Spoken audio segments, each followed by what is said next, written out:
Hi everyone, today lecture is classification.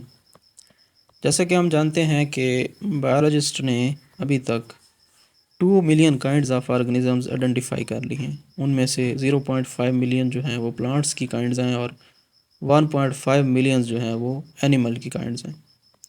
तो फिर भी ये जो परसेंटेज है, ये टोटल लाइफ जो है अर्थ के ऊपर, उसकी कहीं समाल है, उससे कहीं कम है।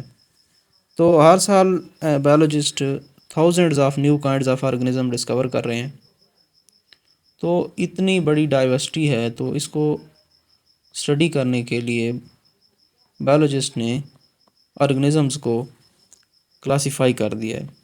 तो क्लासिफिकेशन क्या है? Classification is the process in which organisms are divided into groups and sub groups on the basis of similarities and differences found in them.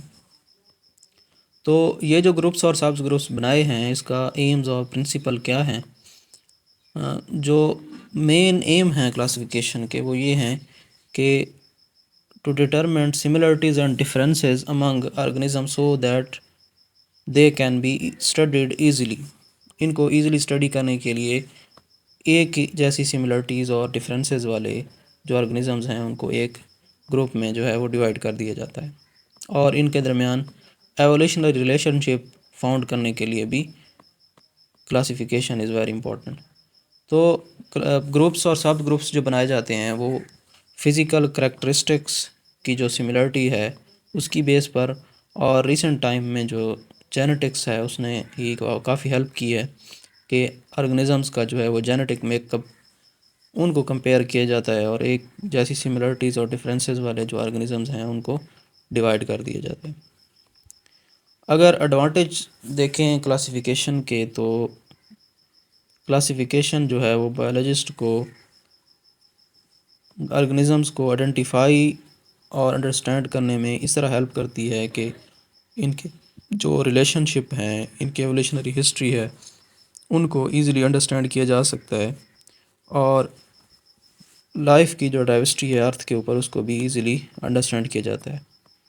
Classification जो है वो ऑर्गेनिजम्स को स्टडी करने के लिए और डिफरेंट स्पीशीज़ को कंपेयर करने के लिए भी एक फ्रेमवर्क प्रोवाइड करती है। उसके अलावा the inter relationship of various organisms भी एक्सप्लेन करती है, और ये न्यू स्पीशीज़ को आइडेंटिफाई करने हैं और इनके दरमियान जो एवोल्यूशनरी रिलेशनशिप है उनको भी अंडरस्टैंड करने में हेल्प करती है। उसके अलावा क्लासिफिकेशन बायोलॉजिस्ट को एक कॉमन लैंग्वेज प्रोवाइड करती है for effective communication in the study of organism.